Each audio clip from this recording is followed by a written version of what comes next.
Hey guys, and welcome back to What If Zack Survived. This is part 3 in our series so far. If you haven't seen the first 2 parts, then make sure you check it out. I'm going to leave a card right around here. I can't point. It's hard to look on the camera. Don't worry about it, but you'll find it. If you do like the content, then make sure you give it a thumbs up, and if you're new here, hit that subscribe button. Without further ado, though, let's get into it. Where we'd last left off, Tifa had just told Cloud that she's going to see Don Corneo in his mansion to get some information from him. She told him to just go back to 7th Heaven and not to worry. But not only is he not going to do that, just because he wants to save Tifa, but also, Zack and Aerith aren't going to let him do that anyway. He's torn because part of him says that he's going to get in the way, but the other half of himself says that he needs to help. Zack and Aerith, however, push Cloud to give himself a little bit more credit and be more confident in himself, which he needs. They know how dangerous Wall Market is, and especially Don Corneo, so they encourage him to be the hero and give Tifa some reinforcements. And of course, Zack and Aerith are coming too. They don't want to miss out on all the excitement. So how's this going to go? Well, I'd imagine it would start out about the same. The gang would visit Honeybee Inn and see if anyone knows where Don Corneo is. It's then that an older man informs them they'll have to go to the top of the town to see the mansion.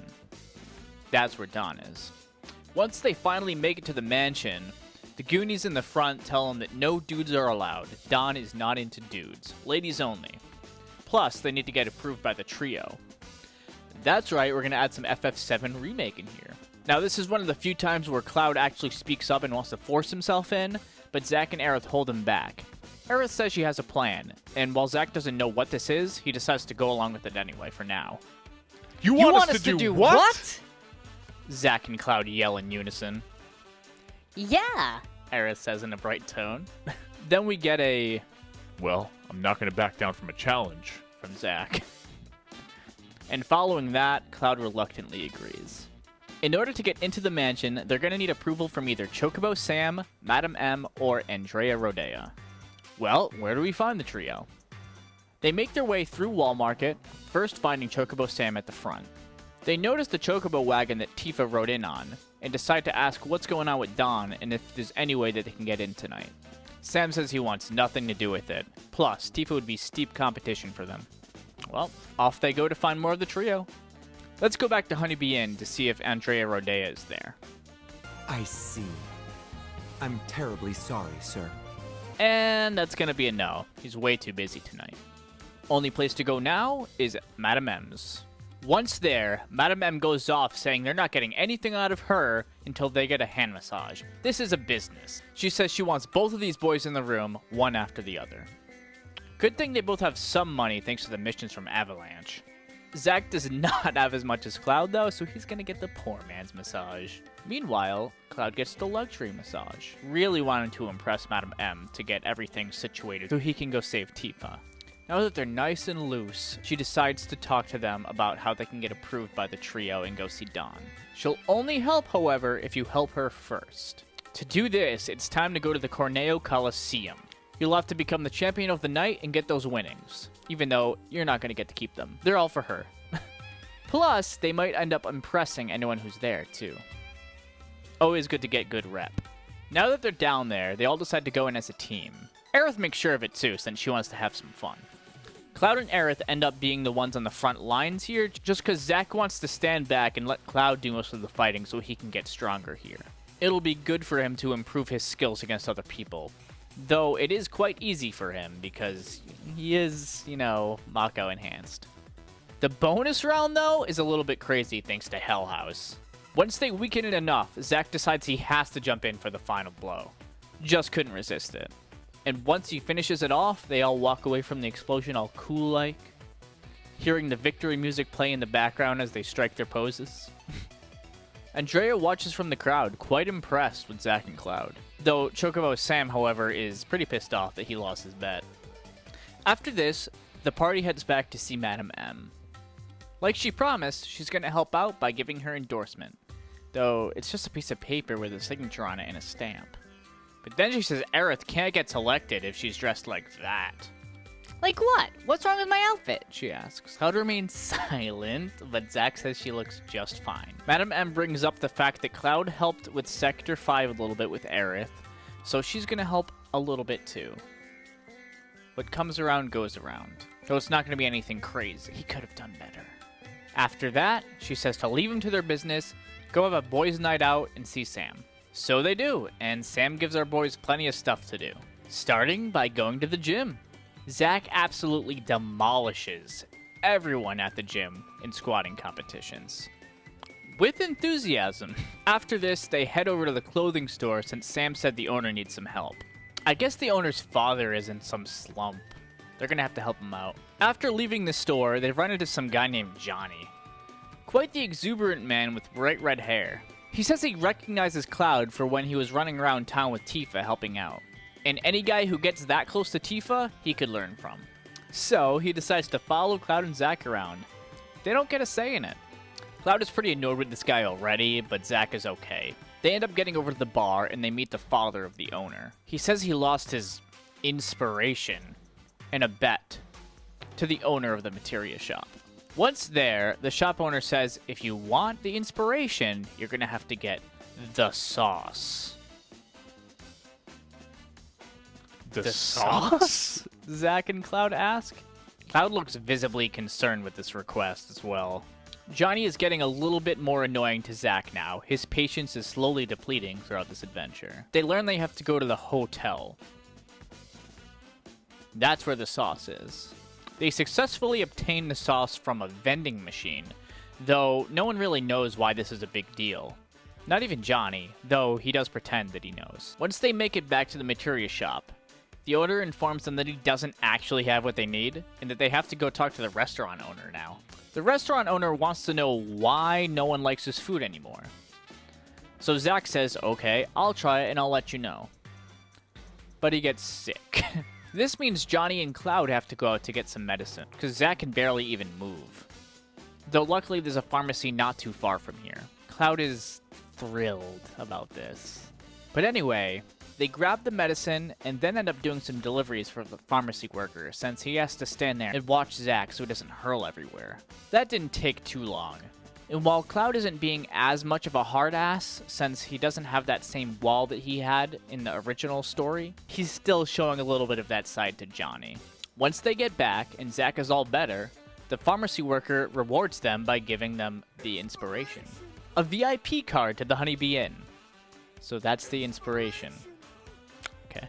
On the way to the bar, they stop at a weapon shop they found nearby. They see a big shiny sword with some markings engraved on the blade. It's hard edge.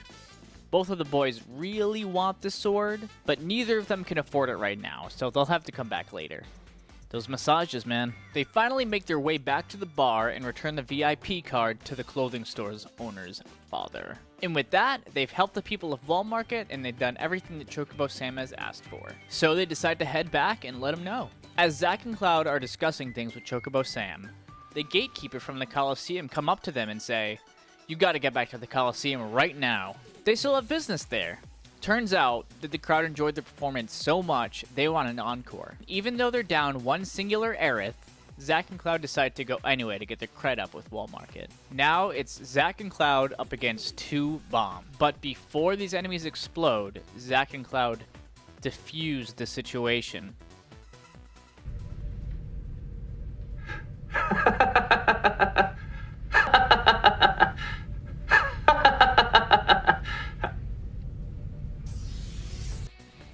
You can unsubscribe now, I won't blame you. By the time the two are done with that, they're satisfied with their battle and leaving the Coliseum. But they're soon interrupted by a familiar face rushing toward them. It's Johnny, panicking and in total freakout mode. He had just caught wind of what's going on with Tifa and how he's supposed to be the bride of the night for Corneo. So he begs Cloud and Zack to go save her. So Johnny drags the two to the mansion, but before Johnny could leave, Zack tells him to go over to Madam M's and tell Aerith to stay right there, just to check up on her. He'll be there later. Zack and Cloud approach the mansion guards with approval in hand, but they stand firm in their ladies only rule. The two are frustrated, but they turn back to go to Madam M's. They stop when they see Aerith approaching them. Now she's not wearing the super glamorous red dress here, but her dress is still really nice. Zack doesn't seem to mind. His jaw drops. To him, she looks absolutely gorgeous. Despite Aerith being able to get through the guards at this point, Zack and Cloud don't want to go in alone. They sigh. I guess we'll have to go through with your plan. Aerith lets them know that they've caught the eye of Andrea, especially Cloud with what he had done in the Colosseum. So now they're on their way to the Honeybee Inn to see the man himself. Maybe he can help out. Cloud and Zack enter the building and talk to the receptionist, saying that they need to see Andrea. So the receptionist hurries them right along to the show so they can rehearse their parts. Huh? The Honeybee Inn girls push Zack and Cloud through the hall and onto the main stage. Honestly, neither of them want anything to do with this, and they try signaling things to each other like, you know, the exit's over there. They both want to sneak out, but no one's gonna let them have it. Once Aerith is in the room, though, Zack sees how happy she is and says, okay, we'll have to go through with this. This could help. Fine, Cloud says with the utmost enthusiasm. The music in the venue pumps up, and Cloud and Zack find themselves surrounded by Honeybee Inn performers. When they start dancing, the boys realize where this is going. They're hesitant about doing anything and don't move at first. But when Zack sees Aerith pouting over the fact, Zack decides to just swallow his pride and start moving. The Honeybee girls start giggling and give them some advice. Just let your body move to the music. Do what feels right. Do what feels right, huh? Zack is thinking to himself. His first instinct is just to do what feels most naturally to him. And the next thing you know, Cloud sees Zack squatting up and down to the rhythm of the music.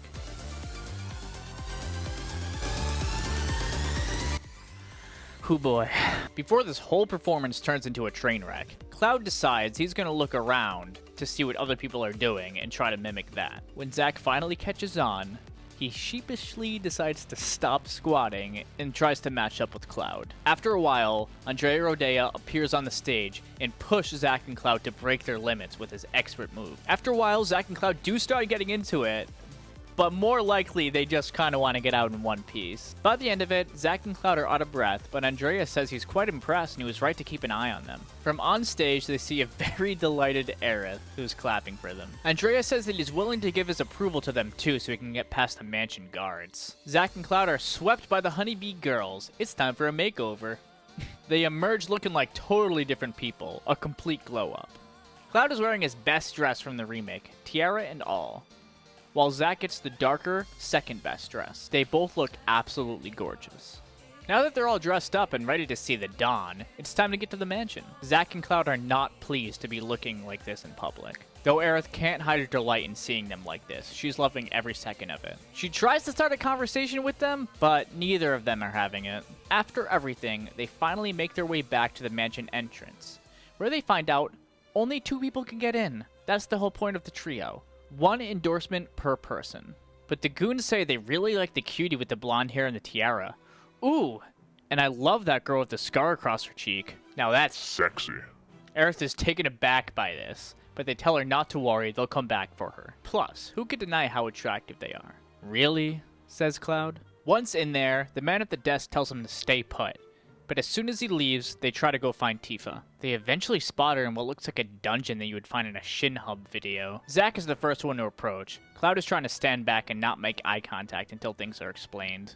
Tifa can't help but start laughing at the fact that these two had to dress up like this and start dancing on stage. She's especially shocked to see Cloud in such a beautiful dress. While they're catching up on everything, the guards call them from upstairs, telling them to hurry up and get up there. It's time to see who gets chosen as Dawn's Bride of the Night. Dawn slithers around the 3 of them, starting to make comments about how attractive they look. He's getting excited. Miss Cloud says, "You're sick."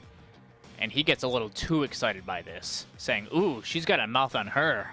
So Cloud is still the one to get selected here, while the other 2 are brought down into a room with Dawn's lackeys. While Cloud is rejecting any of Dawn's advances in the bedroom, Zack and Tifa are kicking the ass of any goon in the room. Then Aerith barges in since she hears what's going on from outside. From there, the 3 rush upstairs and confront Dawn with Cloud on what's going on. After enough interrogation and threats to end his business where it stands, Dawn confessed that he learned from Shinra they were surveying Sector 7 and learned that Avalanche had a base there. They were planning on dropping the entire plate to crush them. That's where we're going to be leaving things for right now. Was this Zack's fault for being in Sector 7 when they were surveying the area, or did they already know? Will the party be thrown into the sewer, or will they evade the trap this time? What happens next? Let me know what you guys think in the comments below. That's going to conclude all of Part 3. I hope you guys liked this part. If you haven't seen the first two, make sure you go check those two out. These videos do take a while to make, so if you liked it, then promise to give it a thumbs up. If not, then dislike it. Hit that sub button for me. You can check out my community Discord in the description below, where we have discussions about videos like these and other topics. And yeah, guys, that's gonna do it. Sayonara.